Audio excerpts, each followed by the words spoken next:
SD official. রাস্তা দিয়ে আসার সময় হঠাৎ একটা বন্ধ ঘর থেকে মেয়েলি কণ্ঠের চিৎকার কানে এলো। একটু এগিয়ে যেতেই চিৎকার বন্ধ হয়ে গেল। মনে হলো কেউ তার গলা চেপে ধরে চিৎকার বন্ধ করে দিয়েছে। কিছুক্ষণ পর সেখান থেকে দুইটা ছেলে বেরিয়ে এলো। দুইজনেরই নিজেদের জামা কাপড় ঠিক করতে ব্যস্ত। সবচেয়ে বেশি অবাক হলাম যখন দেখি ওই দুজনের মধ্যে একজন আমার আপন বড় ভাই রিফাত, যাকে কিনা আমি খুব সম্মান করতাম। সেখান থেকে একটু দূরে সরে গেলাম যেন ভাইয়া বুঝতে না পারে। অনেকটা দূরে আসতেই ভাইয়ার সামনে গিয়ে দাঁড়ালাম। ভাইয়া বলল, কিরে তুই এত রাতে এখানে কি করিস? আমি বললাম, এই তো রহিম চাচার দোকানে গিয়েছিলাম। ভাইয়া বলল, চল বাড়ি চল। বয়স আমার মাত্র 15। ভীষণ ভয় পাই ভাইয়াকে। মাঝে মাঝে খুব মারে আমায়, তাই কথা না বাড়িয়ে সেখান থেকে চলে আসলাম ভাইয়ার সাথে। বাড়িতে গিয়ে খেয়ে দিয়ে শুয়ে পড়লাম। রাতে কিছুতেই ঘুম আসছে না। মেয়েটার আত্মচিৎকারগুলো কানের মধ্যে বাজছে। সবার চোখের আড়ালে চুপি চুপি সেখানে চলে গেলাম যেখানে মেয়েটা পড়ে আছে। গিয়ে দেখি মেয়েটা সেখানে নেই, হয়তো চলে গেছে। সকালে ঘুম থেকে উঠে দেখি বাড়ির সামনে অনেক লোকজনের ভিড়। মেয়েটাকে ভাইয়া ভয় দেখিয়েছিল যেন কাউকে কিছু না বলে, কিন্তু মেয়েটা বলে দিল। ভাইয়াকে নিয়ে খেপে উঠেছে অনেক লোকজন। মায়ের একটাই বিশ্বাস, আমার ছেলে এমন না। আমি মাকে আলাদা চুপি চুপি সবকিছু খুলে বলি।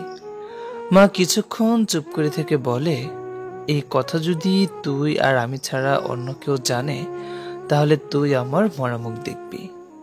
ছোট মানুষ, ভয় পেয়ে গিয়েছিলাম খুব। প্রমাণের অভাবে কিছুই করতে পারল না আজমল চাচা। আমি নিজে সাক্ষী থেকেও ভয়ে কিছু বলতে পারছি না। অবশেষে প্রমাণ না থাকায় সব শেষ। বড্ড অপরাধী মনে হচ্ছে নিজেকে। ভাইয়ার উপর দোষারোপ করায় 50,000 টাকা জরিমানা দিতে হয়েছিল। আজমল চাচা তার ধর্ষিতা মেয়েকে নিয়ে চলে গেল। টাকাগুলো নিল না, ছুঁড়ে ফেলে দিল সবার সামনে। গরিব রিক্সা চালক আজমল চাচা টাকার অভাবে কুট পর্যন্ত যেতে পারেনি। পরের দিন খবর পাই মেয়েটা আত্মহত্যা করেছে। দূর থেকে দেখে যাচ্ছি আজমল চাচার আর্তনাদ। মায়ের কাছে গিয়ে বললাম, অন্যায়কে প্রশ্রয় দেওয়া হয়ে গেল না? মা তখনও ভয় দেখিয়ে চুপ করিয়ে দিল। আজ আমি যথেষ্ট বড় হয়েছি। ভাইয়ার বিয়ের জন্য মেয়ে দেখছে। মায়ের এক কথা, মেয়ে সুন্দরী, শিক্ষিত, দিনদার, আদব কায়দা সম্পূর্ণ হতে হবে। আমি মাকে বললাম, আছে এমন একজন, খুবই সুন্দরী, শিক্ষিত, দিনদার। মা বলল, তাহলে বসে আছিস কেন? আমাদের ঠিকানা দে। আমি বললাম, কিন্তু মা, মেয়েটা ধর্ষিতা। মা একটু ভ্রু কুঁচকে বলল, তুই কি করে রিফাতের বিয়ের জন্য এমন একটা মেয়ের কথা বলছিস? ধর্ষিতা মেয়েকে বিয়ে করালে আমাদের মান সম্মান কোথায় যাবে ভেবে দেখেছিস একবার? আমিও ভাইয়ার সামনেই বলে ফেললাম, তোমার ছেলে নিজেও তো একটা ধর্ষক। ধর্ষকের জন্য কি করে তুমি দিনদার মেয়ে খোঁজো?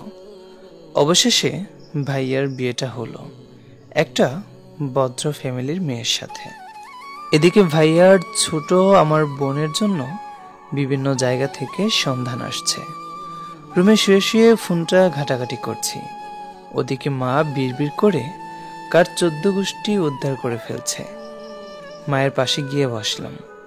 মা আমার দিকে তাকিয়ে বলে, ছেলের অনেক টাকা আছে, ছেলে দেখতে সুন্দর, এই পর্যন্ত ঠিকঠাক, কিন্তু তার একটা পূর্বের রেকর্ড আছে। ছেলে ধর্ষক। কি করে পারে আমাদের মতো একটা ফ্যামিলিতে সম্বন্ধ পাঠাতে? আমি একটা মুচকি হাসি দিয়ে বললাম, তুমি কেন তোমার ধর্ষক ছেলের জন্য ভালো ঘরের মেয়ে খুঁজছিলে? কই, তখন তো তোমার মনে পড়েনি তোমার ছেলেটা একজন ধর্ষক, কি করে ভালো ঘরে তুমি প্রস্তাব পাঠালে, তারাও সেইভাবে পাঠিয়েছে। মা এবার মাথা নিচু করে তাকিয়ে আছে। আজ আমাদের ঘর আলো করে রিফাত ভাইয়ার কোলে এলো একটা সুন্দর ফুটফুটে মেয়ে। বাড়িতে আনন্দের ধুম পড়ে গেল। নাম রাখা হয়েছে তাইয়্যিবা। ধীরে ধীরে বড় হতে থাকে তাইয়্যিবা। এক সময় অনেক বড় হয়ে গেল আমাদের তাইয়্যিবা। এদিক ওদিক থেকে বিয়ের প্রস্তাব আসা শুরু হলো, কিন্তু ভাইয়ার একটাই কথা, তার একমাত্র মেয়ে, এত তাড়াতাড়ি বিয়ে দিতে চায় না, খুব আদরের মেয়ে। আজ রাত হয়ে গেল, তাইয়্যিবা কলেজ থেকে এখনো বাড়ি ফিরেনি। ভাইয়া প্রায় পাগল পাড়া। পরের দিন তাইয়্যিবার লাশ পাওয়া যায় রাস্তার পাশে, ছেঁড়াছোড়া কাপড়ে। বাড়ির সামনে তাইয়্যিবার লাশটা রাখা। আমি দাঁড়িয়ে দাঁড়িয়ে চেয়ে দেখছি ভাইয়ার আত্মচিৎকার। আজ ভাইয়াকে খুব করে বলতে ইচ্ছে করছে, ভাইয়া তোমার মনে আছে কি, তোমার জন্য এরকম ভাবে পাগলের মতো কেঁদেছিল এক ধর্ষিতা মেয়ের বাবা? পায়নি কোনো ন্যায় বিচার। মেয়ে হারানোর কষ্টটা হয়তো এখন তুমিও বুঝতে পারছো। আজ আজমল চাচার জায়গায় ঠিকই তুমি এসে হাজির হলে, শুধু সময়টা একটু ব্যতিক্রম। সকল মেয়েই তার বাবার কাছে রাজকন্যা। সেই দিন ঠিকই টাকার গরমে জিতে গিয়েছিলে, কিন্তু আজ বর্তমানে এরকম ধর্ষণের ঘটনা অহরহ ঘটছে। কিন্তু ধর্ষক এটা বোঝার চেষ্টা করছে না তারাও একদিন এরকম একটা মেয়ের বাবা হবে। হয়তো নিয়তি একদিন তাদের নিয়ে দাঁড় করাবে রিফাতের জায়গায়। যে কাঁদাবে সেও একদিন কাঁদবে। পার্থক্যটা শুধু সময়ের। আমার মাথায় ধরে না এরকম নিকৃষ্ট মানের মানুষ কিভাবে হয়, মানে ছেলেরা এটা কিভাবে করে, সত্যি আমার মাথায় আসে না। আমিও তো একজন ছেলে। আমাকে কেউ যদি 100 কোটি টাকাও দেয়, আমার পক্ষে এটা সম্ভব না। কিভাবে সম্ভব এটা? আমারও তো বোন আছে, আমার মা আছে, আমার ভাবি আছে, তারা তো মেয়ে, মানে একটা মেয়ের সাথে এটা সেটা মাথায় ধরে না আমার। কি বলবো, আমাদের বাংলাদেশে যদি ধর্ষকের কঠিন শাস্তি থাকতো, নিয়ম থাকতো, আইন থাকতো, তাহলে আমাদের বাংলাদেশে এত ধর্ষণ হতো না। কিন্তু সবাই পার পেয়ে যায়, কারোরই কোনো বিচার হয় না। উল্টো সেই মেয়েটারই দুর্নাম হয়, মরতে হলে সেই মেয়েটাকেই মরতে হয়। এটাই হচ্ছে আমাদের বাংলাদেশের নিয়ম।